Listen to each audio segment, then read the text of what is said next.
funcionarán, estas pletinas funcionarán cuando llegue la sobrecarga. Y cuando, por ejemplo, una nevada de 40 o 50 centímetros, esto empujará y entonces se pondrán en marcha estas pletinas. Antes no. Es decir, es un mecanismo que se activará solo cuando ocurra lo que se intenta evitar que ocurra y efectivamente funcionará de manera pasiva. En cambio, las que veremos después, como esta, funcionarán de manera activa. Esto tiene su pequeña historia. Esto estaba en unos días de vacaciones en Francia, en unos hoteles rurales, de estos que con encanto y tal, y había un vestíbulo con unas escaleras bastante potentes, ¿no? Aquello de casi lo que el viento se llevó, muy largo. Esto igual eran 8 metros de luz con una escalera muy generosa. Y la viga, que debería haber tenido problemas a la vista de lo que se ve aquí, alguien, hacía muchos años, le hizo el mecanismo de Fink, colocando una traviesa en esta dirección 2, una aquí y otra aquí, clavando al final de todo en unas placas, clavando unos tensores y activándolos con esta pieza.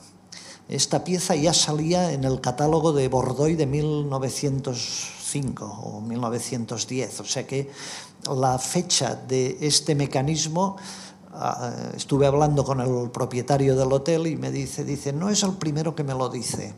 Digo, oiga, esto que tiene usted aquí es una joya. Dice, no es el primero que me lo dice, pero ya varias personas me lo han hecho notar. Digo, debían ser arquitectos o ingenieros. Dice, sí, siempre se identificaban como arquitectos o ingenieros. Dice, esto siempre ha estado aquí. Dice, yo desde que llevo este hotel, y hacía ya muchos años, siempre he estado aquí. Lo cual vuelve a llevarnos a la reflexión de que hay gente inteligente, aunque puedan desconocer otras cosas. O sea, un simple herrero puede ser un herrero rural que se le ocurre esta idea, pues como afín, con mucha más preparación de una carrera de ingeniero de caminos. Qué bonita es esta solución, realmente es una joya. Otras situaciones que me he encontrado de refuerzos de Fink, andando por ahí. Yo siempre llevo la máquina de fotos en el bolsillo y cada cosa curiosa que veo, pues la fotografío.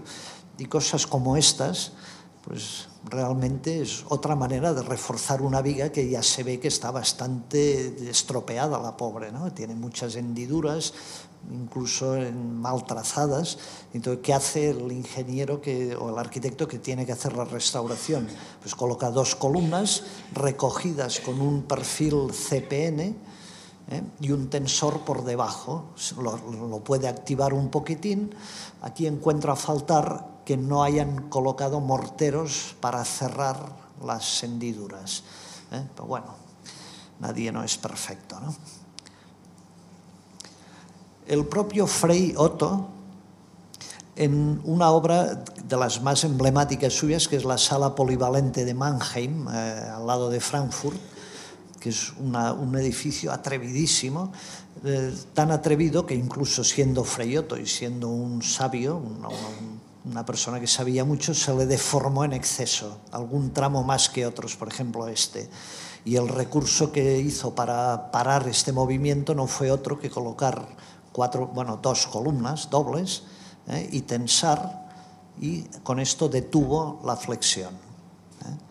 Hubiera podido recuperar, yo creo que no es prudente. Cuando las cosas ya están plastificadas, igual es mejor dejarlas como están y que no avancen más, o sea, un refuerzo más pasivo que activo. Pero para que no progrese el daño, pues esta solución está muy bien. Ahora en Sevilla van a derribar una estructura de principios de siglo o de finales del XIX, de columnas de fundición y mecanismos de Fink, porque han de construir un edificio nuevo y esto sin ningún miramiento lo van a derribar.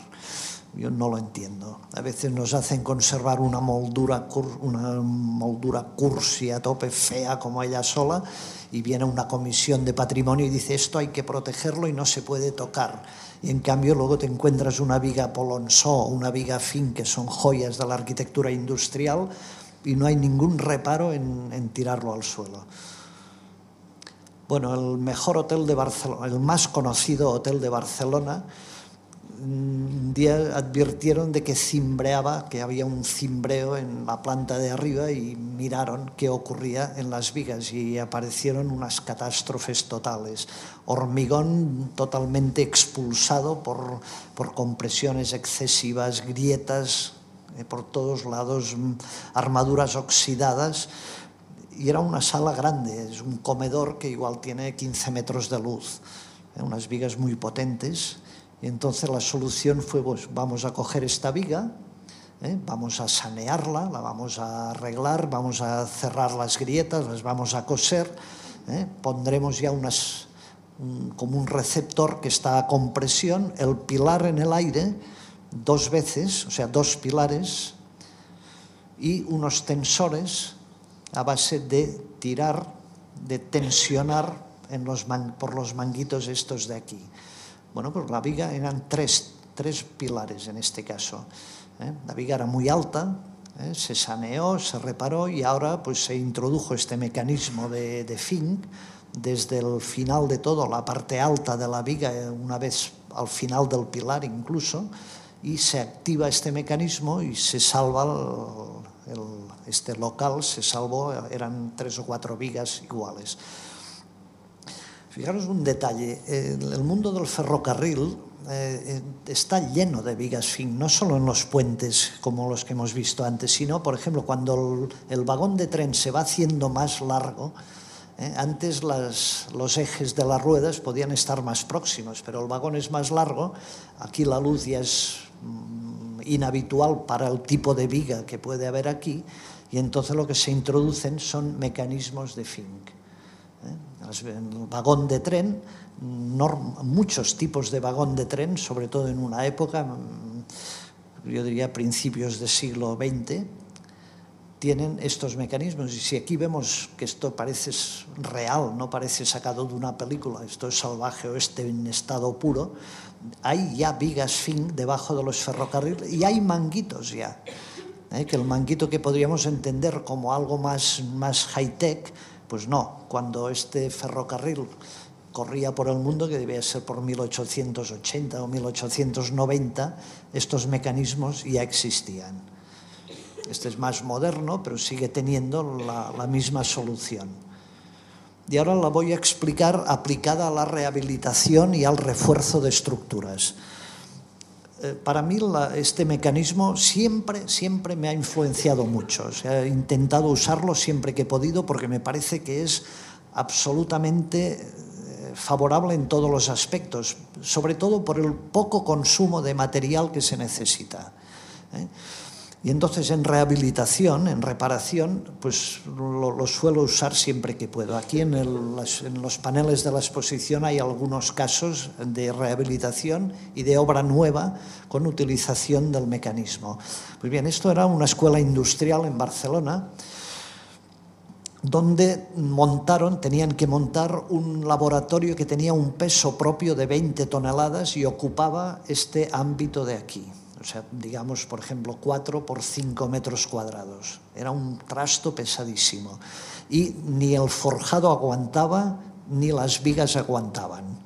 Entonces, claro, el laboratorio lo tenían ya comprometido y nos pidieron que lo reforzáramos para ver de montarlo. Entonces lo que hicimos fue colocar vigas por el método de parteluz, de unas vigas perpendiculares a las viguetas que estarían aquí. Estas vigas de parteluz las recogíamos con otras vigas tipo HB, la típica viga Gray, que iba de jácena a jácena, y con esto reforzábamos los forjados, pero la viga no procedía a esta solución. Y entonces lo que optamos es por colocar 2 columnas en el centro, a partes iguales. Esta columna empuja hacia arriba, por tanto esto está en compresión, trabaja a compresión, no hay demasiado compromiso en absoluto. Bifurcábamos como había hecho Scarpa en Verona, y por el lateral recogíamos los tensores con manguitos, de tal manera que estos manguitos los íbamos tensando en función del peso propio que había en cada momento. Es decir, cuando había 10